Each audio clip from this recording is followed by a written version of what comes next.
So guys, अभी सुबह से मैं आंसर दे रही हूँ, मतलब कल से दे रही हूँ। मुझे बात करनी है राज कुंद्रा के मैटर पे। जिनको भी मेरे आंसर्स नहीं मिल पाए हैं वो यहाँ से डाउनलोड कर सकते हैं। मैं बहुत सारे लोगों को अटेंड नहीं कर पा रही हूँ, बहुत सारे लोगों को मैं रिप्लाई नहीं कर पा रही हूँ। मेरे सारे आंसर्स यहाँ से डाउनलोड कर लें। मैं आपको बताना चाहती हूँ राज कुंद्रा मैटर के बारे में कि क्या था, कैसा था, और बात करते हैं। देखिए, राज कुंद्रा जिस मैटर पे अरेस्ट हुए हैं, पोर्नोग्राफिक पे, सेम मैटर पे मैं भी अरेस्ट हुई थी। हम लोग फरवरी में अरेस्ट हुए थे और हुआ क्या था पूरा मैटर मैं आपको बताती हूँ। आप लोग पूरी दुनिया में ये सुन रहे थे कि 4 तारीख को गहना वशिष्ठ ऑन सेट मिली, 4 तारीख को गहना ऑन सेट पे मिली, हर जगह चल रहा था। जबकि फैक्ट ये था कि 4 तारीख को मैं शूट पे थी ही नहीं। 4 तारीख को जिन लोगों को अरेस्ट किया गया उन लोगों को 5 तारीख को कोर्ट में खड़ा किया गया। वो रेड हैंडेड कॉट हुए थे, कौन थे वो लोग मुझे नहीं पता।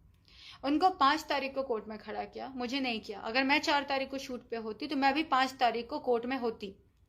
मुझे कोर्ट में खड़ा किया गया है ऑन 7th। मैं 7th को कोर्ट में थी।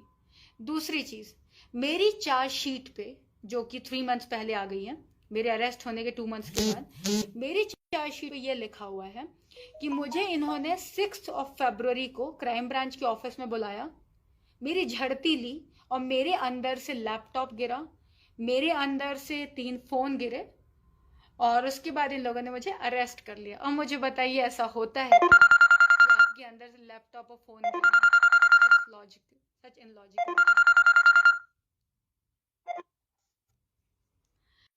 उसके बाद मैं आपको फैक्ट बताती हूँ कि हुआ था।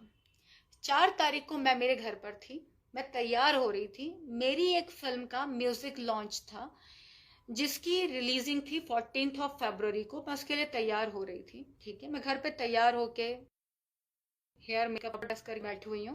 मेरे घर पे अराउंड 14 क्राइम ब्रांच वाले घुस जाते हैं बिना वारंट के, ठीक है। घर के अंदर आते हैं, मुझसे पूछते हैं आपके पास जो भी लैपटॉप है फोन दे दीजिए। मेरे पास 3 फोन थे, मैंने तीनों फोन उन्हें दे दिया।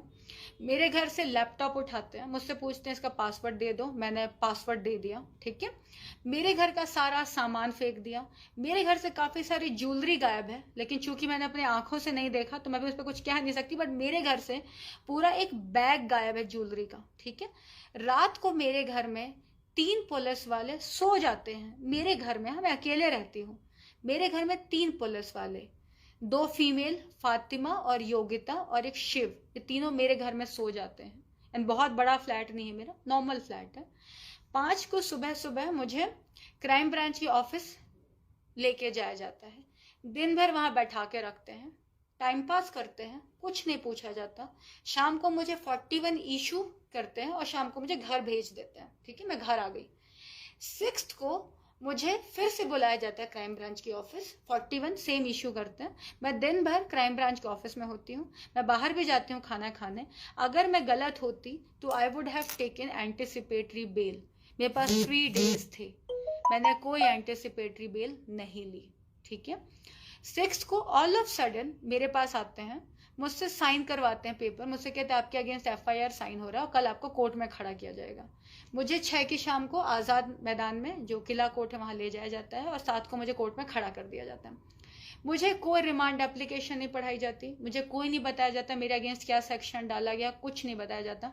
मुझे 7 को कोर्ट पे खड़ा कर देते हैं, मैं कोर्ट में रहती हूँ। फिर 15th को मुझसे जज पूछते हैं आपको कुछ बोलना है। अगर मैं गलत होती तो मैं ये क्यों कहती कि मेरी पीसी बढ़ा दो, जबकि आप सबको पता होगा जेसी के बाद ही बेल होती है, अगर आपको थोड़ा सा भी नॉलेज है। बट फिर भी मैंने अपनी पीसी बढ़ाई क्योंकि मैं चाहती थी कि मैं बात करूं, मुझसे कोई पूछे।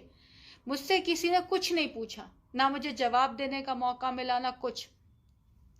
उसके बाद मुझे 2 दिन और रही मैं पीसी में, क्योंकि पीसी मैक्सिमम 14 डेज की होती है। उसके बाद मुझे बाइकुला जेल में भेज दिया गया, जुडिशियल कस्टडी में। 17th को मैं बाइकुला जेल पहुंचती हूँ। 18th की सुबह सुबह मालवानी की पुलिस आती है, मुझे अरेस्ट करती है और मुझे ले जाया जाता है। अच्छा, तब तक मुझे नहीं पता कि हुआ क्या है, क्या केस है, क्यों नहीं, कुछ नहीं, मुझे कोई एलिगेशन बताई नहीं जाती। मैं जाती हूँ, मुझे पता चलता मुझ पर गैंग रेप लगा है, क्योंकि मैं तो जेल के अंदर थी, तो मुझे केस कैसे पता चलेगा? ना मुझे टीवी मिल रही थी ना कुछ। मैं वहां जाती हूँ और मुझे गैंग रेप गैंग रेप का केस मुझ पे लगा रखा, ठीक है। मैं वहां पहुंचती हूँ, मुझे तब तक नहीं पता कि लड़की कौन है, क्योंकि जो विक्टिम होता है विक्टिम के नाम नहीं बताए जाते हैं। मुझे नहीं पता कौन सी लड़की ने केस किया, क्या किया। फिर मैं 19 को कोर्ट में खड़ी की जाती हूँ, हॉलीडे कोर्ट में। खड़ा करने के बाद भी मुझे नहीं बताया गया कि कौन सी लड़की का केस है। मैं वहाँ पुलिस स्टेशन पहुँचती हूँ, सर प्लीज़ मुझे उस लड़की से तो मिला दो, बता तो दो कि किस लड़की ने केस किया है। फिर अगले दिन वो लड़की आती है, शी हरसेल्फ हैज एक्सेप्टेड कि उसका कोई रेप नहीं हुआ है, क्योंकि ऑन सेट कभी रेप नहीं होता है। अगर किसी का रेप होगा, अगर होगा तो या तो बंद दरवाजों के पीछे होगा या कहीं होगा, ऑन सेट नहीं होता। 3-3 कैमरे होते हैं, क्रू होता है, काफी लोग होते हैं। फिर लड़की को मैं कहती हूँ, सर एक काम कर, उसको मेडिकल के लिए भेजो अगर उसका रेप हुआ है तो। मेडिकल के लिए जैसे उसकी बात होती है, वो लड़की 2nd फ्लोर से नीचे भागती है, 2 WPC उसको उठा के ऊपर लाते हैं, फिर वो भागती है, फिर उसको उठा के लाते हैं। अच्छा, शूट कोई भी हो, मैं कभी भी किसी भी एक्टर से कभी नहीं मिलती, ना शूट के पहले ना शूट के बाद, मेरा किसी एक्टर से कोई लेना देना नहीं होता, मैं कभी नहीं मिलती किसी भी एक्टर से।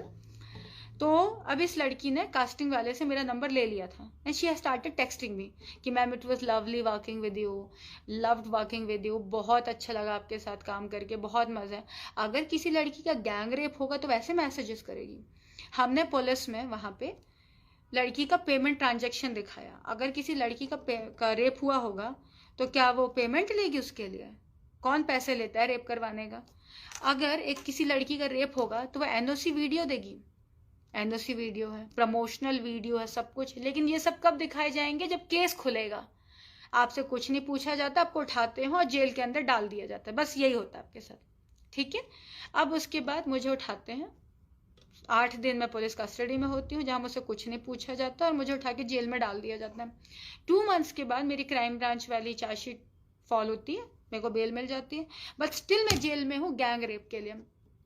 मैं गैंग रेप के मैटर से जब मेरी बेल हुई, मैं बाहर निकली 2 टर्म्स ऑफ कंडीशन के साथ, उसमें है मैं बाहर निकलती हूँ, मैं पूछती हूँ कि क्या किसी की इंक्वायरी हुई थी, क्या किसी को क्वेश्चन, कुछ नहीं।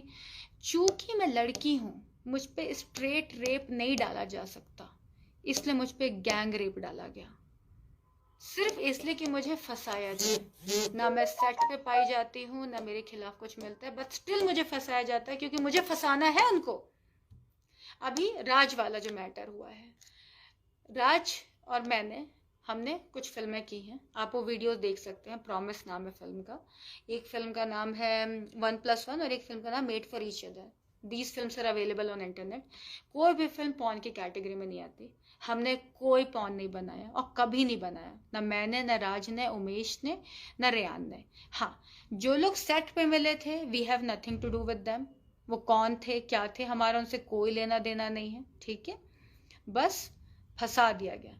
अब अगर एक फिल्म संजय लीला भंसाली बनाता है, एक फिल्म करण जौहर बनाता है, एक फिल्म अनुराग बसु, एक फिल्म अनुराग कश्यप, एक film Farha, that doesn't mean ना कि सारे लोग ही फिल्में एक जैसी बना रहे हैं। सबका अपने अपने काम है। अगर कोई और बना रहा है फिर भी हमें फंसाया जा रहा है, तो अब सोचो किस लेवल पे चीज़ों को खराब किया जा रहा होगा।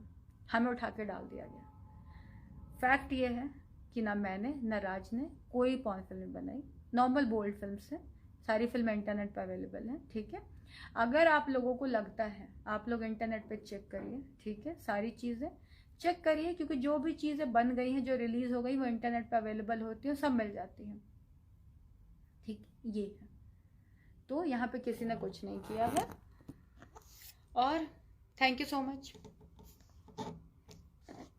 और हाँ, अगर आपने कभी कुछ भी सुना हो, वो एक अलग चीज़ है, सेट पे किसी का रेप नहीं होता है, होता ही नहीं।